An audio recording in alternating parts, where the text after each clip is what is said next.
Viva! Filipe Pardal, diretor de operações do Polígrafo, és desde outubro do ano passado dirigente da European Fact-Checking Standards Network. Exatamente. A estudar agora na tua vida coisas a que nós chamamos de fake news, de notícias falsas. Como é que é? Estamos com um problema de conceitos? Há notícias falsas? Estamos com um problema de conceitos. Acho que já vem muito de trás esta confusão entre conceitos, porque fake news é um conceito que se anula por si próprio, a meu ver. Sabemos quem é que inventou isto? Não. Sabemos quem popularizou nos últimos anos, vem ali dos lados dos Estados Unidos da América, mas não sabemos qual foi a primeira origem do termo de todo. Mas é um termo que se esgota em si próprio, porque uma notícia, para ser notícia, tem que ser, primeiro de tudo, novidade. E uma novidade que seja verdade, verdadeira. E, portanto, eu dizer que é um termo que se esgota em si mesmo é uma contradição e, portanto, a meu ver, não é o termo correto para nos falarmos sobre esta temática. Como é que lhe podemos chamar? Na verdade, não há um termo tão sedutor como fake news, pelo menos ainda não o inventaram. Boato? Um boato, desinformação no sentido mais lato do termo, mas um boato, mesmo assim, é um termo que eu considero mais científico do que fake news. Para falarmos destes aspectos. Ainda estamos, portanto, a investigar. Olha, aconteceu uma coisa, quando nós falamos a primeira vez, estávamos poucos dias depois e a recuperar do nosso apagão, e este apagão trouxe uma má notícia na realidade, que é, ao invés daquilo que costuma acontecer, que é nós vamos importando e traduzindo e espalhando desinformação que foi produzida noutros países, desta vez algum português, alguma entidade ou pessoa decidiu criativamente aproveitar o apagão e a vulnerabilidade que todos nós sentimos naquelas horas para criar informação falsa, para criar desinformação de uma forma aparentemente deliberada. Que informação foi esta? Primeiro de tudo, foi uma novidade. Como bem introduziste este tema, e eu costumo falar com vários colegas europeus de outros órgãos de fact-checking, e eu costumo brincar com eles a dizer que nada acontece primeiro em Portugal, nem em termos de desinformação, mas eventualmente tudo acaba por chegar cá. E a desinformação é igual. Um padrão muito grande de desinformação que nós sentimos aqui em Portugal é que, por um lado, é bom por nos dar tempo para preparar. E para reagir? Para reagir, nós já sabemos quais são as narrativas que nós vemos lá fora, falando no contexto europeu, e que irão chegar cá, dar-nos tempo de reação. Por outro lado, quando essa narrativa de desinformação chega a Portugal, já também vem ela mais robusta. Ou seja, já não é aquele tentativa e erro. Quem espalha a desinformação já sabe o que funciona e já sabe o que não funciona. E, portanto, vai usar e testar num novo país, ou num novo mercado, ou numa nova rede, aquela maneira que é mais eficaz do que a anterior. A receita que já está muito aprimorada. Exatamente. E já agora, de onde é que ela vem? Nós conseguimos ver os vetores de onde é que ela vem. Se vem dos Estados Unidos, se vem do Brasil, se vem de Espanha aqui ao lado, se vem da Europa de Leste, não faço a minha ideia. Consegue-se estudar estes percursos? Muitas vezes sim, outras vezes não. Muita da desinformação, aquela que é mais conhecida por ser organizada, vem, neste caso, da Rússia e na chamada Troll Factory da Rússia. O que é uma Troll Factory? Uma fábrica? É uma fábrica de trolls, exatamente. Uma agência? Quase, acaba por ser quase. É basicamente, temos uma sala repleta, passo o exagero, obviamente, de robôs ou de pessoas que são pagas para fomentar robôs que espalham por eles próprios desinformação nas redes sociais. E fazem isso como?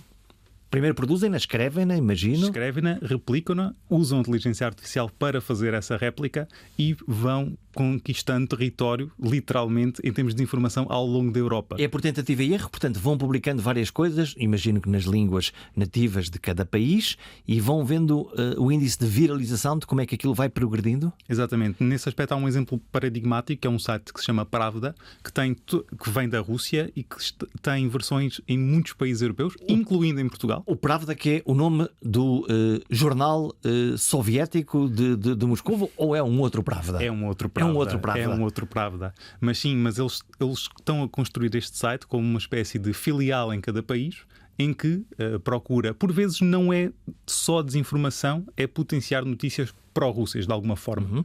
Portanto, eles misturam ali um conceito de desinformação, de notícias parciais, eles misturam tudo um pouco. Mas isto para dizer, e volta um bocadinho atrás à tua primeira questão, de facto este tema é muito intrincado entre si, mas de facto foi a primeira vez, pelo menos que se tenha detectado, que um fenómeno de desinformação começou em Portugal. Que notícia é essa? Porque eu, na minha pesquisa, encontrei 4 informações erróneas ou negativas, ou fake news, se quisermos, que apareceram aproveitando o apagão. Exato. Que notícias foram estas? Qual foi a primeira? Qual foi a portuguesa? Qual é aquela que tem Made in Portugal? De origem portuguesa, e dar aqui também a fonte, foi o Media Lab do ISCTE que detectou e que estudou este fenómeno em primeiro lugar e que terá apontado a origem como portuguesa. Pensei que me ias dizer quem é que tinha feito a notícia mesmo, quem é que te teria criado. Infelizmente não chegamos ainda, pelo menos, mas basicamente colocou enquanto fonte a CNN internacional, neste caso até da Bélgica, se não estou em erro, e colocou, através dessa citação, palavras na Presidente da Comissão Europeia, da Presidente Ursula von der Leyen, a afirmar, lá está, que este fenómeno tinha tido origens em um ataque cibernético russo. Portanto, esta foi a nossa grande inovação portuguesa. A desinformação começou cá e depois espalhou-se para a Espanha muito rapidamente e foi inclusivamente, também devido aqui ao trabalho dos colegas do Media Lab, traduzida até para russo. Portanto, a notícia que começou em Portugal, em português, fez o caminho contrário. Espalhou-se para a Espanha e chegou a línguas como polaco e russo, são aquelas que eu me consigo recordar agora de cabeça, para fazer todo esse caminho de desinformação, neste caso daqui para lá. Olha, vamos fazer uma autópsia desta notícia. Em primeiro lugar, fatores de credibilidade, cita um órgão de comunicação credível, a CNN, neste caso do centro da Europa, mas é a CNN que nós conhecemos. Cita uma fonte europeia credível, von der Leyen, portanto tem lá a citação, e fala de uma coisa que, à primeira vista, nos pode fazer sentido na nossa cabeça, que é, se isto aconteceu com esta gravidade e nunca tinha acontecido, exato, num contexto em que há guerra na Europa, então a possibilidade de que seja um qualquer ataque informático, piratagem informática, sabotagem, seja o que for, pode ter este... Portanto, há uma coerência interna da notícia falsa. Sim, acaba por haver. E o que estás a falar é cada vez mais relevante, até em contexto nacional, que é a utilização da credibilidade dos meios de comunicação credíveis, oficiais, para espalhar a desinformação. E nós temos visto isto não só neste caso do apagão, em que neste caso foi utilizada a CNN e o nome da CNN internacional, mas também noutros casos mais portugueses até, em que foram utilizados layouts de alguns jornais, neste caso online, maioritariamente, para fazer passar uma notícia que não existia, portanto era uma questão de desinformação. Usando os mesmos logotipos, usando as mesmas cores, usando os mesmos grafismos, portanto nós olhamos e aquilo transpira a verdade. Exatamente. Obviamente isto veio aqui. Obviamente, não só através da citação, mas um grafismo muito reconhecido, não é preciso ter o logotipo do jornal. Ou seja, os grafismos são muito identitários, não é? Tal como o nome indica, e as marcas são muito reconhecidas. E essa utilização é um beabá de quem quer desinformar. Utilizar a nossa credibilidade para nos descredibilizar ao mesmo tempo que passa a sua mensagem. Olha, a segunda das notícias que apareceu nesse dia é da explicação de porque é que falhou a luz, é um fenómeno dizendo que isto foi causado por um fenómeno atmosférico raro. E que, neste caso, não era propriamente explicado o que é, mas esta notícia teve o condão de se espalhar ainda mais rapidamente e de contaminar ela própria órgãos de comunicação oficiais e formais e jornalísticos. Exatamente. Enquanto que no primeiro caso nós não sabemos, mas pode ter simplesmente sido alguém que se lembrou que era uma possibilidade e começou a espalhar este tipo de desinformação, este caso do fenómeno atmosférico raro foi mais complexo, porque terá tido origem, ou pelo menos foi essa a situação, na própria agência Reuters. Portanto, os órgãos de comunicação social acabaram por noticiar algo que receberam de uma agência que é ela própria credível. E, portanto, replicaram. Depois, quando a agência retirou esse take, essa notícia o mal já estava feito. O mal já estava feito e, como todos nós sabemos, desmentir nunca chega às mesmas pessoas que receberam informação, sobretudo em momentos de crise. E em momentos de crise, como se pode incluir o apagão, é quando a desinformação tem terreno fértil para agir e para conseguir impactar mais pessoas. E foi isso basicamente que aconteceu. A terceira das 4 notícias que por aí andaram a saltar, curiosamente, desinformação que, apesar do apagão ter apagado as redes sociais, apesar de tudo, teve essa capacidade de sobrevivência. E a última delas é o anúncio falso, que sabemos que nunca foi feito nem pela REN, nem pela E-Redes, nem pela EDP, nem por ninguém, de que falhou a luz e isto vai demorar pelo menos 72 horas a voltarmos a ter. Portanto, no fundo, um par de dias para conseguir recuperar. Curiosamente, esta notícia, esta não notícia, esta falsidade, aparece logo nas primeiras horas, quando a luz tinha falhado, que é isto só volta daqui a 72 horas. Exatamente. Também, por acaso, é muito interessante este estudo de caso que estás aqui a trazer, porque ele ilustra tudo o que a desinformação costuma fazer com todos os temas. E neste caso é usar a emoção e o alarmismo para conseguir criar um terreno fértil para a desinformação se espalhar. Ficamos assustados por um lado, Claro. e por outro lado existe um contexto favorável, Exatamente. que é isto, neste caso a luz falhou, eu estou assustado e faz-me sentido que a minha expectativa é que daqui a 15 minutos a luz se ligue, a luz não vem, alguém terá dito, lá está o rumor, daqui a 72 horas, e eu digo, a cada minuto que passa, a cada hora que passo, mais credível é esta falsidade. Sem dúvida nenhuma, porque não temos instantaneamente a prova de que se trata de uma falsidade. Mesmo não havendo uma fonte, mesmo não havendo nenhuma fonte que confirme esta falsidade, digamos assim, de facto, enquanto a luz não volta, nós não temos provas.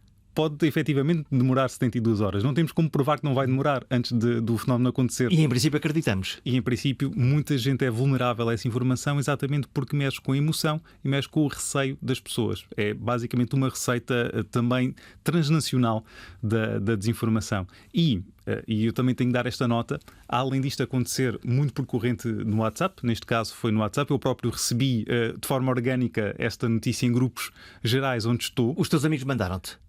Sim. Portanto, sim. esta ideia das redes sociais não é só o Facebook, o Instagram, o TikTok. Há aqui uma rede diversificada de todos nós que estamos ligados via WhatsApp ou SMS ou o que for, que podemos rapidamente propagar uma informação verdadeira ou falsa para grupos gigantescos de pessoas que podem per si também criar uma corrente. Faz-me lembrar antigamente aquelas coisas que nós recebemos inicialmente no Facebook, que é se não partilhar este e-mail com mais 7 pessoas vai ter uma vida desgraçada. Exato. E se partilhar com 14 então vai ganhar a lotaria de Natal ou o Euromilhões. Exato. Essas correntes já não existem como existiam antes, lá está, nos tempos do e-mail e do MSN até. Não tenho certeza do que você está tentando apagar. Diabo. Temos aqui, olha, lá está, os o tablet também quer falar connosco, aqui o computador aqui da frente. Tivemos a revolta das máquinas. É a revolta das máquinas. Começou aqui. Olha, peço desculpa, mas eu não concordo com aquilo que vocês estão a dizer. Exato. E portanto eu também quero dizer qualquer coisinha. Exatamente. Mas o WhatsApp, em momentos especialmente de crise, é a rede social, porque podemos considerá-la uma rede social mais utilizada para espalhar este tipo de informação, porque é muito rápida. E quando nós estamos a falar concretamente de um apagão, é muito mais difícil, se é que as pessoas fazem isso, eu vou acreditar que sim, ir confirmar a outras fontes, ligar a televisão e tentar perceber o que é que está a acontecer. Até porque não havia televisão. Não é? Exatamente. Ou seja, havia ainda muitas pessoas que tinham dados móveis, mas ali o WhatsApp era algo mais rápido para ficarem a conhecer. E depois ainda há outra camada, que já não tem a ver com desinformação, mas tem a ver com comunicação de crise oficial, em que nós tivemos muita confusão até de alguns membros do governo em termos de perspectiva da resolução do problema, que alimentou este medo e este receio de algo que foi absolutamente inventado nesta altura. A não informação, a não certeza oficial, a dúvida, ajuda a que este tipo de informação ou de desinformação se propague. Ajuda, e a informação oficial que é dada, mas sem ter a certeza do que se está a passar, e às vezes até com afirmações alarmistas, que aconteceu, neste caso, em particular, em que foi um membro do governo disse, e eu posso dizer porque é um facto, que poderíamos ficar uma semana nesta situação, alimentou claramente esta desinformação. Passa a ser uma possibilidade. Olha, olhando para estas notícias falsas, para estes fenómenos de desinformação, apetece-me perguntar-te, Filipe, nós somos assim tão estúpidos? É uma excelente pergunta. Eu acho que não somos, mas falta, e eu não quero entrar muito por aqui, mas falta alguma literacia mediática a todos nós. Mas a desinformação, há vários tipos de desinformação. Isto é importante, por acaso, nesta conversa falarmos, porque a desinformação também ela própria não é toda igual. Vamos catalogar, vamos lá pôr umas etiquetas aqui. Vamos catalogar. Não há propriamente uma tradução para o português, mas é uma forma fácil de distinguir. Desinformação, ou disinformation em inglês, é aquela desinformação que é criada com o intuito de enganar alguém. Eu, Filipe, vou criar agora um texto desinformativo para tentar enganar o Jorge. É uma maldade. É uma maldade. Eu quero fazer isto deliberadamente para ter um ganho qualquer, já vamos falar sobre isso, mas eu, deliberadamente e de uma forma maliciosa, vou criar aqui um conteúdo que é para te enganar. Exatamente. Perfeito. há outro tipo de desinformação, que é a desinformação, podemos dizer, por ignorância ou inadvertida, que qualquer um de nós já fomos responsáveis em algum momento da nossa vida. Olha, eu cheguei a acreditar nesta do fenómeno atmosférico raro. Eu quando ouvi disse, olha, se calhar foi uma cegonha outra vez. O que é que foi? Exato, porque já tinha acontecido antes, lá está. E portanto poderia ter claramente partilhado esta informação pelos meus amigos. Exatamente. E esse tipo de informação em inglês diz misinformation. Não temos uma tradução literal para português. Temos que estudar isso para conseguir dar um nome que não seja em inglês. Mas a misinformation é isso mesmo. Ou seja, basta eu clicar em partilha, em share, em partilhar alguma coisa que eu acho que é verdade, mas não é. Depois de ler. Mas não quero enganar ninguém. Sim. Ok? Mas partilho. Olhaste para aquilo, disseste, olha, isto faz sentido, olha, claramente os meus conhecidos, os meus amigos devem conhecer que há isto, e então, clique, vamos embora. A questão é exatamente essa, é que nós fazemos isto de ânimo leve quando estamos a falar entre amigos. E eu vou dar um exemplo pessoal, que não tem dano nenhum, porque é um tema muito leve, estamos a falar de desporto, mas eu próprio, há alguns dias, nem foi há muito tempo, recebi um tweet. Agora, sim, ainda se diz tweet, não é? Dirá sempre. Exatamente. Um X ato. Um X ato. De uma página de paródia sobre basquetebol, NBA, neste caso. E eu não reparei que era uma página de paródia e partilhei, sem pensar, para um grupo de pessoas, minhas amigas, que gostam de basquete. Desgraçaste. E elas respondem-me: não percebe que isto é uma página de paródia? Tu não trabalhas no Polígrafo. Que vergonha. Que vergonha. Pois, de facto, isto acontece a qualquer um. Ou seja, não é preciso, de facto, não estar sequer na área e não saber que isto acontece para podermos ser vítimas de desinformação. E neste caso foi uma misinformation. Ou seja, eu não tive intenção de partilhar essa notícia que era de paródia, ok? Mas a partir do momento em que eu a partilho a achar que é real, eu estou a espalhar desinformação para todos os mesmo não tendo. Isto significa que nos fascinam as histórias apenas pelas histórias e de que alguma coisa pode estar tão bem, a fábula pode estar tão bem montada que nós, apesar disso, desligamos o nosso sentido crítico pelo gozo, pelo prazer ou simplesmente porque achamos que aquilo é divertido ou comunicável, podemos ajudar a polinizar e a espalhar esta informação. É aquele clichê de, às vezes, a mentira é uma história mais interessante do que a verdade, não é? Não deixes a verdade estragar uma boa história. Exatamente, é uma alternativa. Exatamente, perfeito. E muitas vezes existe, de facto, essa noção. Outras vezes, e mais uma vez voltando aqui aos momentos de crise em que o apagão também se insere, acaba por ser quase um sentido desesperado de pertencer a um grupo que está naquela mesma situação de incerteza. Então eu vou continuar a alimentar essa incerteza porque eu estou com receio. Ou seja, uma solidariedade na estupidez? Não. Se lhe quiser chamar assim, acho que diria... Estamos aqui, não temos respostas, vamos aqui à procura. Olha, tu neste momento trabalhas no Polígrafo. Como é que nós podemos definir de uma forma que toda a gente perceba o que é este fact-checking, esta verificação de factos? O que é o teu trabalho? O que é que tu fazes todos os dias? Sentas no teu computador e qual Indiana Jones vais com o teu arpão em busca de uma notícia que te pareça falsa? Olha, vou começar pelaquilo que eu acho que é uma resposta mais ambiciosa daquilo que nós fazemos no Polígrafo, que é um trabalho que procura aprofundar a democracia. Em que sentido? No sentido de responsabilizar aqui no lado político da questão os nossos protagonistas a saberem que não podem afirmar algo sem ter os dados do seu lado. Porquê? Porque sabem que há, neste caso, um fact-checker, um verificador de factos, que está atento. Isso antes não acontecia tanto. E não acontecia tanto não porque o jornalismo estava desatento, mas porque este formato permite-nos ter tempo para só nos focarmos nisso. Portanto, é uma espécie de especialização neste formato. Portanto, tu és um misto de radar e de semáforo, avisando desde logo e à cabeça quem é importante, quem ocupa mais espaço mediático. Cuidado com a língua. Se tiver aqui um pequeno deslize, uma mentirinha mais ou menos grave, eu vou pôr-te um carimbo a dizer isto é mais ou menos verdade ou isto é completamente mentira. Exatamente. Deves ter muitos amigos. Já tive mais, mas ao longo da vida os amigos vão diminuindo, vão ficando os bons, não é? Mas na verdade é exatamente isso, ou seja, o que nós fazemos acaba por ser um bocadinho agressivo nesse sentido, porque não há nada mais agressivo do que dizer a alguém mentiste, e mentiste no ar, mentiste na Assembleia da República ou num programa de televisão, seja aquilo que for. Portanto, o que nós fazemos acaba por ser isso, mas nós também não o fazemos de forma gratuita. E dando aqui um exemplo muito claro, se nós verificarmos uma alegação falsa de um político, estamos a falar agora sobretudo de políticos, e no entanto contactamos a sua equipa, a sua assessoria, e eles nos dizem que de facto foi um lapso naquele momento. Uma gafe. Uma gafe, mas que à noite têm um comício e vão corrigir essa gafe. Ok, portanto foi um erro no fundo inocente ou sem nenhuma vontade de acontecer. Aconteceu simplesmente numa citação, num facto, em alguma coisa, e a mentira, enfim, foi uma consequência apenas do processo de comunicação. Exatamente. Imperfeito por definição e por natureza. Exatamente, é isso mesmo.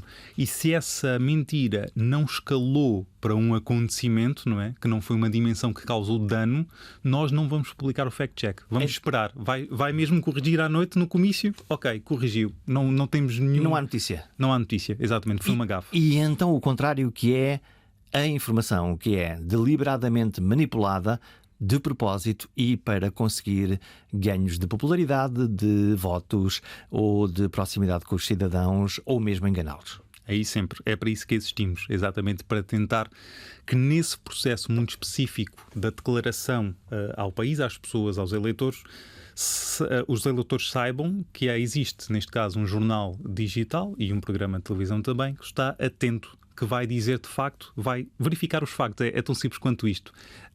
O que nós temos sentido, e é um sintoma, diria, que o nosso trabalho funciona, é que temos sentido antes do polígrafo e depois do polígrafo a maior preparação das estruturas partidárias. Deixa-me lá verificar o que é que eu vou dizer. Exatamente. Ou seja, hoje em dia, e isto não acontecia antes, todas as assessorias, e eu diria que sem exceção, têm os seus dados muito preparados assim que um jornalista nosso os contacta. Isso antes não acontecia. Muitas vezes não conseguiam dizer de onde é que foram buscar aqueles números. São números internos. Alguém disse qualquer coisa, mas onde é que eles estão? Exatamente, mas onde é que eles estão? Hoje em dia eles já nos indicam esses números. Com raras exceções em que estão mesmo a criar falsidade de propósito, obviamente. Olha, e como é que... há bocadinho falamos do desporto, agora falamos dos aspectos mais políticos. Dado que, e em momentos até de campanha, os ânimos estão muito alterados e muito acicatados entre todos, como é que tu lidas depois com a raiva, não sei se há raiva, com o descontentamento, com a frustração, com a zanga contigo, porque tu estás a verificar aquilo que este político ou aquele que é da minha simpatia disse e que eu acho que tu, afinal, o que estás a fazer é política e estás a perseguir aquilo que eu digo? Bem, faz parte do trabalho, não é? It's part of the job. Depende, obviamente, dessa reação. Quando são reações, nós, obviamente, não nos sentimos pressionados do nosso trabalho, é preciso dizer isso. São diretas? Existem? Em que sentido? Existem protestos, existem reações? Existem protestos todos os dias. Têm cara, têm rosto, têm nome, ou estão escondidos alguns Ambas. Há protestos todos os dias, mas ainda bem que os há, não é? Nós ficaríamos muito tristes se ninguém se importasse. Se ninguém liga nenhuma com o nosso trabalho. Ou seja, haver protestos, de facto, é um bom sinal. Mas obviamente que no final do dia prevalece o facto e prevalece o trabalho jornalístico, no fundo. Portanto, os protestos podem existir, fazem parte que exista, mas nós temos que lidar com eles de forma muito natural até. Eu estou a perguntar por isto porque vemos até no caso das figuras públicas, quando fazem alguma coisa, quando cometem uma gafe ou quando pura e simplesmente dizem que não gostam de uma determinada coisa, fenómenos muitíssimo tóxicos a coberto do anonimato e das redes sociais, de atacar aquela personalidade, de atacar mesmo de uma forma completamente visceral e selvagem. Por isso é que eu estava a perguntar sobre isto. Como é que tu escolhes as frases ou declarações que merecem ser verificadas ou não? Bem, desde logo, o valor notícia é o mesmo. Portanto, o tema, não é, em si, o tema que está na agenda mediática é um tema que nós por norma, vamos verificá-lo. Se produziu uma notícia, se há alguém importante, se há alguma coisa relevante ou se o tema que é tratado é relevante para a sociedade, temos dúvida. aí a primeira bandeirinha para falar. A primeira e a principal, nesse aspecto, nada distingue um trabalho no jornal generalista do trabalho do polígrafo. E como é que tu validas depois? Validar... Como é que tu vais validar? Isto é, eu imagino que tu tenhas muitas frases e muitas declarações e muitas pessoas a falar. Como é que tu vais selecionar aquelas que vais dedicar o teu tempo e a tua energia, as tuas ferramentas para encontrar e para questionar e para depois garantir, lá está, o teu selo de amarelo mais ou menos, ou de vermelho isto é um ai Jesus, ou o verde afinal estava a dizer verdade? Depende muito do formato. E se estamos a falar de protagonistas e de frases, de alegações de protagonistas, depende muito do formato. Por exemplo, agora em campanha eleitoral tivemos um programa diário após debates, meia hora após debates no Polígrafo SIC. A ouvir o que é que os candidatos disseram em tempo real. E depois a carimbar. Exatamente. Ou seja, nós aí, como é um processo muito rápido, o que é que nós fazemos? Pegamos aqui, naquilo que achamos mais relevante em termos de valor notícia, ou, noutro aspecto, prático, mas importante também, muitas vezes as mentiras ou as falsidades ou as meias-verdades são repetidas. Ou seja, nós já fizemos esse trabalho antes. Nós já verificámos aquilo antes. Já faz parte da narrativa daquele candidato. Exatamente. E que ferramentas é que tu usas? Alguém diz, se eu disser agora, esta sala é obviamente vermelha. Certo. E tu, como é que tu vais verificar? Quer dizer, aqui neste caso tu olhas e dizes, claro que não é vermelha, não estás a ver bem esta coisa, mas como é que tu vais verificar? Que ferramentas é que tu usas? Usas computadores? Usas inteligência artificial? Usas o que usas tu? Normalmente, e quando estamos a falar de verificações muito rápidas, ainda não há uma integração de inteligência artificial no nosso trabalho. Portanto, é um processo jornalístico de consulta de fontes. Muitas das narrativas de falsidade dos nossos políticos ainda são manobras com números. Portanto, os portais da transparência desta vida ainda são uma ferramenta que estão num separador sempre aberto dos nossos computadores. E quando digo portal da transparência do SNS, digo também tudo o que é fontes oficiais. Porque passa muito por aí a ginástica dos números que dizem, que os políticos costumam dizer no debate. E eles dizem uma determinada coisa e conseguem dizer existem 1 milhão de portugueses que estão desempregados. E tu, pimba, vais ao Instituto Nacional de Emprego e afinal são 999. Ok, esta passa. Se for em metade, vamos embora. Isto se calhar vale a pena. Exatamente, é exatamente isso. É exatamente isso que fazemos neste contexto de política, por assim dizer. Quando nós saímos um bocadinho da política e vamos para aqueles temas mais sociais, há outra coisa que distingue o nosso método e a nossa escolha daquilo que tratamos, que é o conceito de viralidade nas redes sociais. Se isto pegou ou não pegou. Exatamente, ou seja, se esta desinformação, no fundo, já chegou a muita gente ou não. Ou tem potencial de chegar a muita gente ou não. E isso interessa-te? Isso interessa. Interessa bastante, primeiro tudo, porque já no primeiro aspecto já há um dano causado, ou seja, muitas pessoas já tiveram contacto com aquela desinformação, pela potencialidade de viralidade, e aí utilizamos inteligência artificial, ferramentas que nos dizem que aquela publicação pode chegar a X pessoas, ok? E então vais ter atenção? E aí vamos ter atenção. Olha, mas o que é que me interessa a mim, que acabei de abrir a minha página do Facebook, uma ferramenta já quase arqueológica, mas vale sempre olhar para lá, ou no meu Instagram, ou no meu TikTok, não interessa, e eu acabei de ver uma informação que tu estás a investigar e que tu percebes que é uma informação falsa, mas ela vai continuando a percorrer o seu caminho e as suas partilhas, e portanto vai tendo esse potencial de viralização. Mas eu não faço a mínima ideia o que é que o polígrafo disse, e se estou agora no meu Instagram ou no meu Facebook, não vou sempre ter uma página aberta com o polígrafo para tentar comparar aquelas coisas. Portanto, a tua vacina é difícil de parar depois deste movimento, ou há maneiras de o fazer? Há formas de o fazer, e ainda bem que falas disto, porque é uma parte também importante do nosso trabalho. Mas antes disso, ainda ontem estive num evento com jovens e fiz a pergunta infeliz de que quem é que utiliza o Facebook ainda como rede social? E o silêncio foi... E eles saíram da sala, e disseram, não queremos ouvir este velhinho. Exato, eles já não têm nada para nos ensinar. E assim é. Eles estão onde? No TikTok? Instagram e TikTok. Por acaso fui surpreendido com ainda uma maioria de respostas do Instagram e não do TikTok. Eu pensei que já tínhamos invertido essa onda, mas pelo visto ainda não. Eles continuam lá? Continuam lá. O que é que eles gostam lá? Percebeste? O que é que a malta nova está a gostar tanto do TikTok? A rapidez? De TikTok é um entretenimento, portanto aquela rede social é claramente virada para o entretenimento ainda, não é? Também é utilizada para outros fins, mas é claramente entretenimento. Claramente, em vez de chegar a casa depois do trabalho, neste caso, ou depois da universidade ou da escola, e ligar a televisão como nós fazíamos antes, eles ligam o feed do TikTok. Portanto, E vão saltando, portanto, controlam o tempo, controlam o que estão a ver. De facto, o algoritmo vai respondendo assim. Sim. Fake news também no TikTok? Sim, muitas fake news no TikTok. E aproveito essa pergunta para voltar aqui atrás e explicar o nosso trabalho no Facebook, no Instagram e também no TikTok. O Polígrafo tem uma parceria oficial com a Meta, plataforma do Facebook e do Instagram, que é exatamente para permitir que uma pessoa não tenha que estar com o site do Polígrafo ao lado para verificar se uma informação é verdadeira ou não, até porque nós, independentemente do bom trabalho que fazemos, não conseguimos chegar a todo lado. Tens lá um semáforo? Não. É porque eu nunca vi lá nenhuma indicação de quando parece uma notícia que é falsa. Ou não? Tu consegues detectá-las? Depende. Quando nós fazemos, basicamente nessa parceria com a Meta, nós temos uma ferramenta própria de trabalho com eles, em que vamos verificar, por exemplo, um post que é de facto desinformação. Nós fazemos um artigo para o nosso site, para o nosso jornal online, se tiver valor notícia para isso, e ao mesmo tempo reportamos ao Facebook: este post tem desinformação.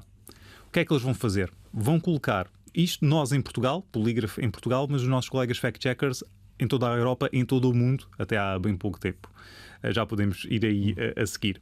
E o que o Facebook vai colocar é uma etiqueta embaixo daquela publicação a dizer: fact-checkers independentes verificaram esta publicação e descobriram que existe informação falsa. Saiba mais aqui. E esse link vai linkar para o nosso site. Ou seja, um utilizador do Facebook está a percorrer o seu feed e se essa publicação que foi verificada, tem que ser verificada, claro, ainda não há um automatismo em toda a instância, for verificada pelo Polígrafo, eles têm essa etiqueta. Portanto, temos uma catalogação de notícias que são potencial ou realmente falsas. Sim, e está provado, até o estudo mais recente que eu conheço é da Universidade de Michigan, e que está provado que essa etiqueta diminui a probabilidade de partilha desse post que está catalogado em cerca de 33%. Dado que tu tens uma parceria com a Meta, porquê é que não metes uma cunha para que aquilo desapareça do feed? Isso é uma excelente questão e é exatamente aí que os fact-checkers não querem estar, nessa discussão. Porque isso é que me dava jeito, não é? Quer dizer, se tu verificaste se a informação é falsa, choca com a liberdade de expressão de alguma maneira? Sim, porque desinformação que não causa dano não é crime, não é? Pelo menos ainda. É apenas uma fábula. Exatamente. Ou seja, o nosso trabalho é dar mais informação, não é censurar nenhuma informação. Depois, só para concluir, depois as políticas que a Meta coloca na sua plataforma já é com a Meta, já não é com o nosso trabalho jornalístico. Cabe-te apenas verificar. Olha, as redes sociais são vilãs, são vítimas ou são beneficiárias deste género de informação? Como dizia um grande pensador na nossa sociedade, ambas as duas. Ambas as duas. Porquê? São beneficiárias da desinformação no sentido em que as plataformas ganham dinheiro com a desinformação. E esta é uma afirmação que pode ser chocante, mas é Como mais é que se ganha dinheiro com desinformação? Basta não ter mecanismos que bloqueiem patrocínios, ou seja, posts patrocinados por quem quer espalhar desinformação, e muito diretamente isso faz com que as plataformas ganhem dinheiro com essa desinformação. Portanto, se eu colocar uma informação que é falsa, o que é enganadora, de uma forma deliberada ou não deliberada, e as pessoas forem clicando e eu comprar publicidade, logo as pessoas vão clicar mais e partilhar mais, logo a minha publicidade vai ser mais exposta, logo, obviamente, eu que vendo o serviço de publicidade ganho mais dinheiro. Exatamente, é exatamente isso.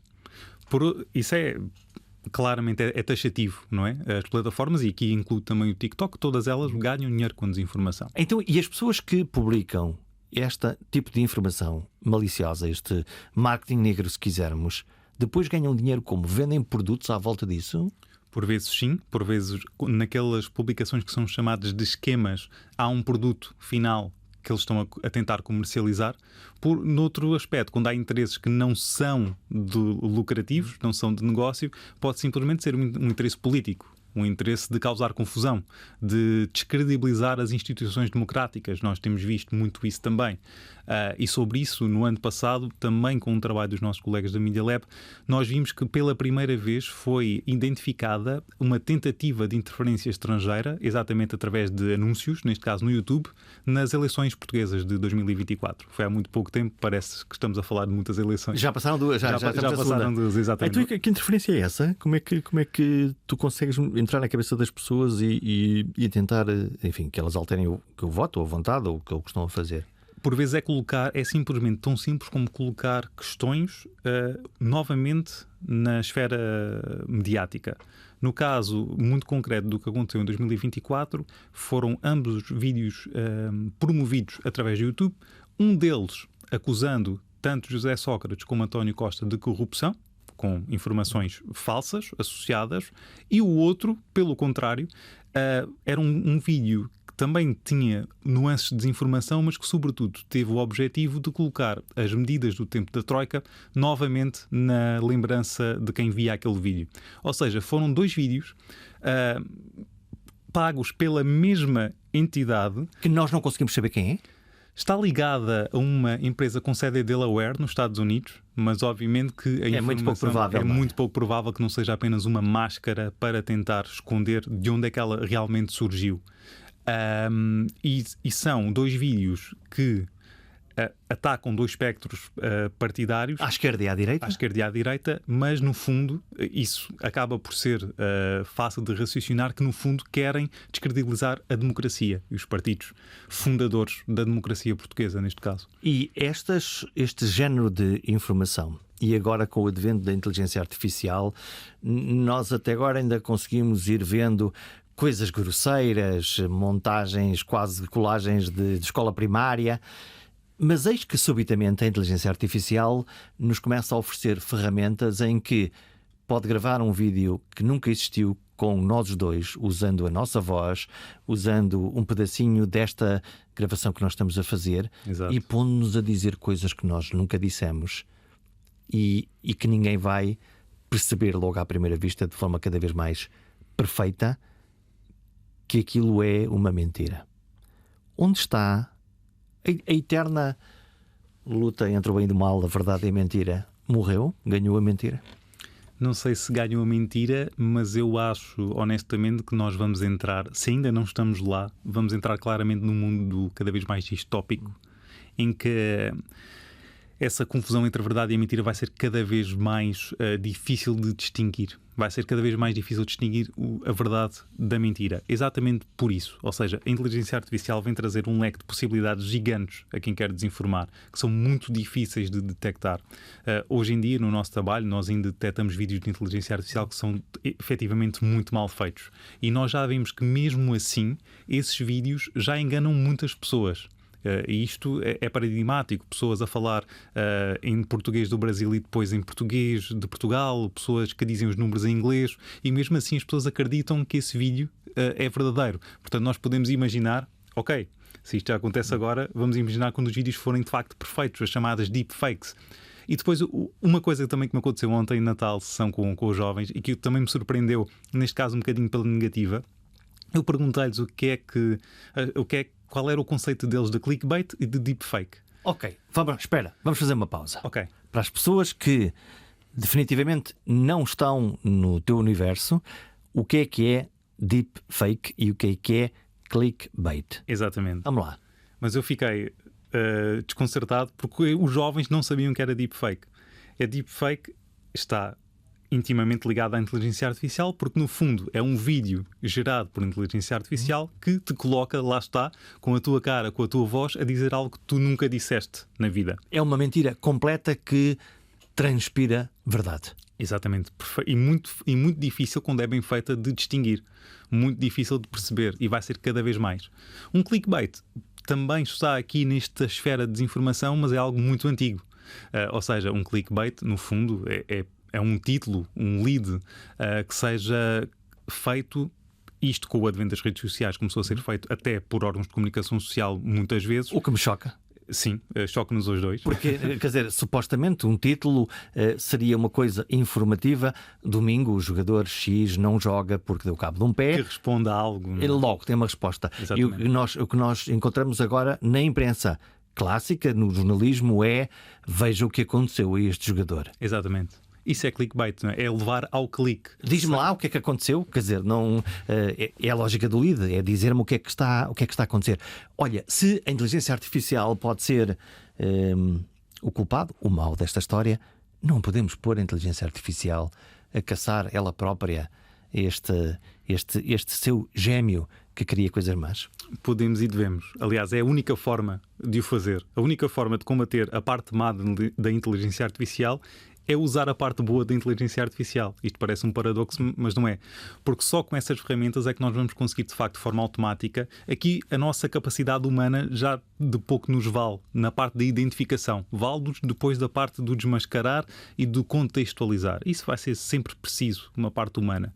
Mas a identificação, de facto, a rapidez e a assertividade da identificação de uma falsidade gerada por inteligência artificial é dependente dessas ferramentas. E nós utilizamos-nas já hoje no processo de checagem, na verdade. Utilizamos ferramentas de inteligência artificial para descobrir qual foi a primeira vez que determinada imagem apareceu na internet. Porque algo muito utilizado na desinformação também é utilizar imagens antigas para fazê-las passar como atuais. Vemos isso nos conflitos, nas guerras, por exemplo. Exatamente isso. Vejam este atentado que aconteceu ontem à tarde e aquilo são imagens de há 4 anos num sítio completamente diferente. Houve um exemplo muito ilustrativo disso, que era um trailer de um videojogo que passou como um cenário na invasão da Ucrânia. E era um videojogo, só que como os gráficos eram tão bons, passou de facto como algo real e que muita gente acreditou que de facto estava a acontecer. Como é que nós apostamos na literacia digital e ensinamos as pessoas a distinguir o real do falso? Pergunta que tem uma resposta complexa e nada sexy. Porquê? Porque o jornalismo não chega, obviamente, o jornalismo apenas pode chegar a uma parte. E o fact-checking tem aqui também sem me esquecer disto, tem aqui uma diferença de conceito. O próprio fact-checking está a evoluir exatamente para tentar responder a isso. Aí eu se calhar vou aqui primeiro, porque o fact-checking é muito conhecido, até e justamente porque é aquilo que nós fazemos mais hoje em dia, em como desmentir uma alegação que está a acontecer naquele momento. E obviamente que isso é importante, porque estanca, não é? Estanca a desinformação, ou pelo menos no caso político, acaba por impedir que alguns protagonistas voltem a afirmar aquela narrativa, porém é pouco. Não nos vale muito no sentido de literacia mediática. Precisamos de criar o diário Desinformação para Totós? Ou também isso não resolve o problema? É uma excelente ideia, obrigado por isso. Não, porque quer dizer, só para tentarmos no fundo ver que se podemos criar essa vacina, esse super poder.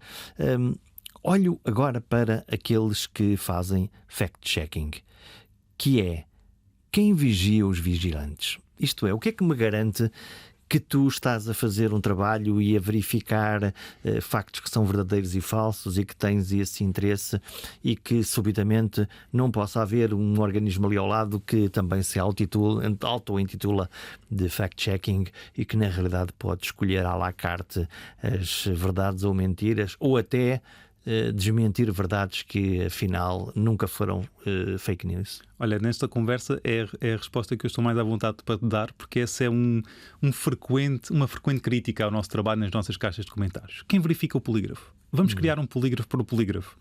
Ok, tudo bem. É algo que nós estamos muito habituados e achamos imensa graça. Mas é fácil de responder porquê? Porque todo o nosso processo de verificação de factos, nós deixamos o nosso rastro. Como costumamos dizer, passamos recibos. Ou seja, está aqui a nossa conclusão e está aqui o recibo. Deixas uma pegada. O que é o recibo? É algo que permite a qualquer pessoa, seja jornalista ou não, ter todos os nossos passos, os passos que nos levaram a chegar àquela determinada conclusão. E os passos são as pessoas com quem falávamos. Nós não utilizamos fontes anónimas no polígrafo, é uma decisão própria, não utilizamos fontes anónimas. No fact-checking não vemos, as fontes anónimas são muito importantes para algum tipo de jornalismo, no fact-checking não vemos esse benefício. Portanto, deixamos o registro em todo o lado. Nas fontes que consultamos, a data em que consultamos as fontes é quase um processo, se quiseres, científico. Ou seja, está lá tudo para os nossos leitores ler. Outra pergunta que está na caixa de comentários muitas vezes é quem financia o polígrafo? É uma boa pergunta. É uma excelente pergunta. Como é que tu ganhas dinheiro? Exatamente, é uma excelente pergunta à qual nós respondemos onde? No nosso site. Ou seja, o pertencer a essa organização, a European Fact-Checking Standards Network, da qual eu neste momento faço parte até da direção, obriga-nos a uma série de responsabilidades no âmbito da esfera do fact-checking, e uma delas é a transparência das fontes de financiamento, desculpa. Ou seja, nós temos no site todas as nossas fontes de financiamento disponíveis, quem somos nós também. Alguns países da Europa já não se podem dar este luxo porque têm, de facto, ataques literais à sua ação. Nós aqui em Portugal... Tóxicos? Muito, muito tóxicos. Agressões físicas já aconteceu, por exemplo, na Croácia, com colegas croatas. Na Sérvia tivemos há muito pouco tempo uma invasão da própria polícia a uma redação de fact-checking, sem motivo aparente, simplesmente porque houve um trabalho que de alguma forma prejudicou, entre aspas, o governo. Portanto, nós aqui ainda estamos muito protegidos nesse sentido. Temos, obviamente, muitos mimos através de redes sociais, mas não chegamos aí. Mas eu só quero tocar em mais um ponto da tua pergunta anterior, que foi: o que é que impede alguém de fazer isto também? Então eu vou deixar-te aqui uma informação que é, de facto, estranha, mas que aconteceu. A Rússia criou há pouquíssimo tempo uma organização internacional de fact-checking. Uma verdadeira. Uma pró-governo russo, criada exatamente com os mesmos princípios teóricos do que a nossa, porque nós também temos uma internacional, mas que neste momento só pertencem lá organizações russas. É um jogo de espelhos? Querem fazer com que seja um jogo de espelhos, claro. Olha, a pergunta mais relevante e filosófica e importante: como é que se resolve isto? Como é que nós acabamos com as fake news ou a desinformação? Não acabamos. É muito pessimista, eu sei, mas acredito que este é um processo em constante evolução.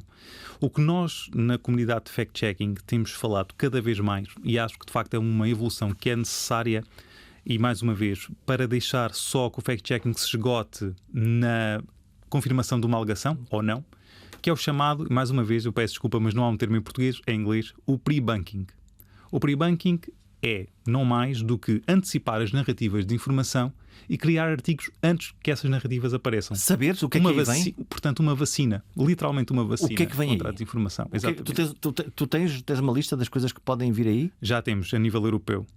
Ou seja, e isto, como é que isto se alimenta? Alimenta-se com base de dados anteriores. Conflito na guerra da Ucrânia. Quais foram as primeiras narrativas a aparecer? Quando surgir um novo conflito, Tu já sabes que essa vai estar no menu. Ou seja, pelo menos metade delas vão estar. Claro que chegarão sempre coisas novas, mas o facto de já termos ali metade e estar preparado para essa metade, o facto de nós criarmos artigos jornalísticos, artigos de verificação, antes dessas narrativas aparecerem, uma pessoa que seja impactada com desinformação já vai estar vacinada, e está provado, e cada vez já há mais estudos neste campo, que nesse aspecto a pessoa vai ser mais resiliente à desinformação. Quão perigoso e arriscado é isto para o nosso modelo democrático? Muito perigoso. Muito perigoso e muito arriscado, porque a nossa democracia precisa de verdade, precisa de factos. E o que nós costumamos dizer, e aquilo que eu também defendo, é que qualquer pessoa, qualquer político, qualquer protagonista, seja ele quem for, tem direito à sua opinião, mas não tem direito aos seus factos. Não há a minha verdade e a tua verdade. Não, essa é uma das frases que me faz mais confusão na esfera pública. Não há, esse conceito da minha verdade não existe. Existe a minha opinião, existe a minha interpretação da minha realidade, mas a verdade é só uma e ninguém é dono dela, não é? Fechamos. Como é que é a tua relação com os teus familiares mais próximos quando descobres ou quando eles te mandam a última informação que afinal é uma informação falsa, errada, ou a história da carochinha? Posso responder de forma muito sucinta. Os jantares de Natal ficaram muito mais animados desde que eu trabalho no Polígrafo. Filipe, obrigado. Obrigado, Jorge.